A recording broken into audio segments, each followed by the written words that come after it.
Bien, y si usted cuando va al baño a orinar, esa orina está muy oscura o incluso tiene muy poca orina, le sale muy poquito, ¿verdad? Que uno dice, pero ¿cómo? Yo tengo unas ganas y me salió poquísimo y que a lo mejor está teniendo calentura.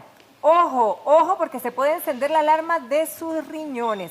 Así que vamos a profundizar en este tema justamente con el doctor José Alfaro. Doctor, muy buenos días, un placer tenerlo aquí en nuestra casa. Buenos días, Patricia. Muchas gracias por la invitación. Doctor, ¿cuál es, bueno, antes de entrar de lleno, ¿verdad? Cuando estemos en problemas, ¿cuál es la función principal de los riñones? Bueno, recordemos que los riñones son uno de los órganos más importantes del organismo y al hablar de funciones tenemos que decir que es un órgano multifuncional. Es decir, que no solamente se encarga de la producción de orina, sino que a través de múltiples procesos, como por ejemplo el balance hídrico, el balance de minerales, logra establecer el balance corporal de forma general. Además de eso, tiene otra función muy importante que no siempre se menciona y es que es un órgano endocrino. Esto quiere decir que produce hormonas, produce la eritropoyetina, que es una hormona esencial para que nuestra médula produzca glóbulos rojos. Además de esto, produce otra hormona súper importante, que es la renina, que es la que se encarga de el balance de nuestra presión arterial.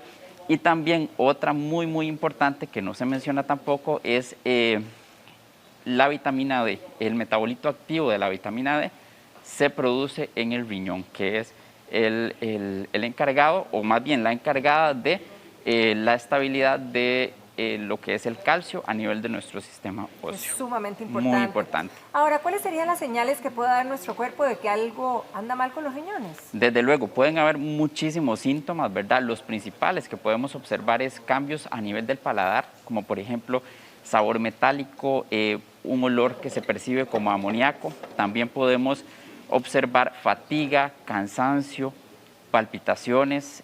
También se puede observar, muy importante, la presencia de retención de líquido o lo que conocemos como edemas. Son los síntomas principales y por supuesto también cambios a la hora de llevar a cabo la micción o de orinar. Por ejemplo, disminución en la cantidad de líquido Ahí que estamos quisiera que excretando. profundicemos, doctor. Vamos uno por uno como para ubicarnos y Claro. poder uno tener claro cuando nos suceda. Por ejemplo, cuando supuesto. vamos a orinar, ¿cómo puedo yo, verdad, discernir en que efectivamente estoy orinando muy poquito? Algo puede estar alertándome. Desde luego, la coloración en la orina va a ser fundamental. Recordemos que entre más oscura esté la orina, quiere decir que estamos menos hidratados. Desde luego, también la presencia de infecciones pueden hacer que haya cambio en la coloración de la orina. Algo muy importante que hay que tener en cuenta es la presencia de espuma en la orina. Cuando cuando vamos a orinar y observamos en el agua del sanitario espuma, como si hubiera jabón, esto nos indica que estamos perdiendo proteínas por la orina y esto es algo que no debe suceder en un riñón sano. Podría ser una manifestación temprana de una enfermedad renal. Ahora, ¿qué pasa con algunas personas que también manifiestan que les cuesta demasiado orinar? Eso que uno tiene ganas se sienta, ¿verdad? Y no le sale. ¿Qué estaría pasando? Bueno, en este caso puede ser que exista una filtración, una disminución, perdón, en la filtración glomerular, que es, por ejemplo, la estructura que se encarga precisamente de filtrar la orina, y esto puede ser debido a muchísimas patologías que pueden afectar el riñón, inclusive, por ejemplo, presión arterial, diabetes, o bien que ya exista una enfermedad como tal a nivel renal, ¿verdad? Pero ya la presencia de anuria, que es disminución en la cantidad de orina, es un dato que nos orienta que ya existe una enfermedad renal un poquito más avanzada y eso se debe revisar. Doctor, usted mencionaba ahora el sabor amoníaco, el sabor metálico en la boca o ese olor metálico, ¿verdad? ¿Esto aparece así como de un día para otro y es constante o va a ser así como intermitente? Puede ser intermitente porque el riñón tiene una capacidad muy grande de sobreponerse a una enfermedad, digamos, pero sin embargo, recordemos que la principal función que tiene el riñón va a ser filtrar toxinas y si el riñón no está filtrando estas toxinas de forma adecuada, se van a tender a acumular en nuestro organismo y eso va a ser lo que presente cierta sintomatología, como por ejemplo la presencia de sabor metálico y el olor amoníaco, ¿verdad? Son toxinas que deberían eliminarse y que puede irse presentando paulatinamente, ¿verdad? No va a ser algo de un día para otro, pero si empezamos a percibir estos cambios en nuestro paladar, hay que revisarnos definitivamente. Ahora, doctor, ¿cómo podemos asociar ese picor en la piel, verdad, que tenga relación con los riñones? Sí, definitivamente es algo muy extraño y que pues normalmente la gente no lo va a asociar a una enfermedad renal desde luego, pero es por el mismo principio, ¿verdad? Estas toxinas que deben ser eliminadas se van a ir acumulando en diferentes partes del cuerpo y una de estas partes es pues la piel, que precisamente va a producir reacciones alérgicas y ese picor que no se explica por ninguna otra razón. Y más aún si lo asociamos a algunos otros síntomas que ya nos vayan dando como la luz de que algo no anda bien con nuestros riñones. El picor, para entender mejor, ¿qué es lo que lo produce? El acúmulo de las toxinas que normalmente deberían ser eliminadas por el riñón, ¿verdad? Que se quedaron en nuestro cuerpo y hacen entonces que surjan eso en la piel. En la piel, correcto. Otro de los puntos también en cuestión de síntomas, la fatiga, el cansancio. Correcto, es otro síntoma que no asociaríamos a los riñones. Es que se asocian tantas cosas, a cualquier otra cosa, desde luego. Pero algo muy importante, les mencionaba al principio que el riñón produce la eritropoyetina, hormona encargada de estimular a la médula para que produzca glóbulos rojos. Recordemos que los glóbulos rojos junto con la hemoglobina son los que se encargan de transportar el oxígeno a diferentes partes del cuerpo.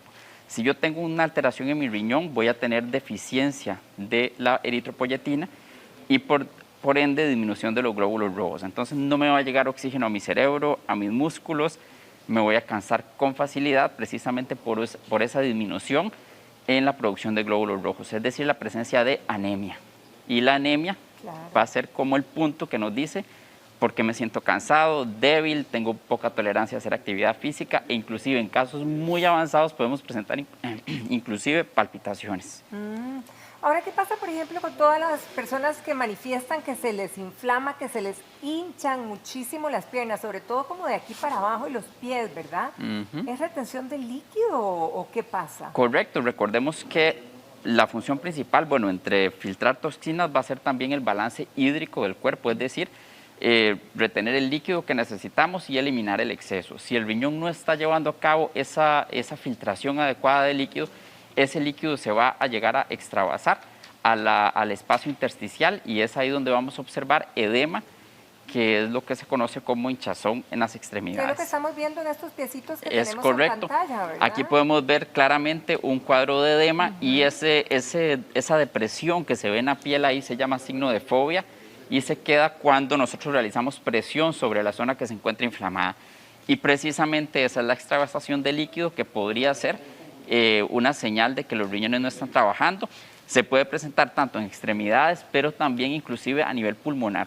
Si ya es una insuficiencia renal muy avanzada, el líquido puede inclusive acumularse a nivel pulmonar y generar restricción en la capacidad ventilatoria de la persona. Vean ahí también estos piecitos, y vean los tobillos, doctor. Correcto. Y cuando uno pone el dedo, ¿verdad? Y aprieta ahí, se queda apretado, no sale, no se recupera rápido. No se recupera, queda el signo de la fobia, que es precisamente esa depresión en la piel y puede inclusive tomar algunos minutos en que nuevamente vuelva a su estado normal, entre Ahora, paréntesis. ¿qué pasa ¿verdad? específicamente con las mujeres que están embarazadas? Ok, en el caso de las mujeres embarazadas existe otra situación en la cual hay un aumento de la presión intraabdominal, ¿verdad? Precisamente por el útero grávido y en esta condición pues el retorno venoso disminuye, entonces ya ahí la producción del edema es más por una cuestión de aumento de presión por embarazo y no tanto por enfermedad renal. Okay. Pero bueno, desde luego hay algo que revisarlo porque podría ser una mujer que desde previo a su embarazo tenga alguna patología renal asociada, ¿verdad? Ahora, ¿qué medidas podríamos poner en práctica, doctor, para poder evitar todas estas señales y todas estas situaciones que se podrían dar a causa de nuestro mal funcionamiento en los riñones? Desde luego, Patricia, que los riñones son uno de los órganos que más se ven afectados por nuestros malos hábitos. Entonces, de forma general, estilos de vida saludables, comer sano, hidratarnos bastante durante el día, más aún en este verano tan caliente, ¿verdad? Y si hacemos actividad física con más razón, evitar el fumado y el licor. Y algo muy, muy importante con relación a los riñones y la prevención es evitar automedicarnos. Esto es fundamental porque estamos acostumbrados a medicarnos muchísimo con antiinflamatorios y estos tienen la característica de que tomados sin supervisión médica y por largos periodos pueden ser nefrotóxicos, es decir, dañan nuestro riñón. Entonces, eso es súper importante. Y dos de las enfermedades que más producen alteración a nivel de los riñones son la hipertensión arterial y la diabetes. Aquí en nuestro país tenemos una incidencia altísima de estos padecimientos, por lo cual tenemos que tener un control muy riguroso si ya hemos sido diagnosticados con estos dos padecimientos, o bien pues prevenirlos si tenemos antecedentes heredofamiliares. ¿Cómo los prevenimos? Dieta sana, actividad física, hidratación y por supuesto un chequeo médico anual que debe ser fundamental para cualquier persona. Excelentes recomendaciones, doctor José Alfaro. Muchísimas gracias por su compañía esta mañana. Gracias a ustedes por la invitación, con Que mucho pase gusto. feliz día, doctor. Igualmente. Gracias.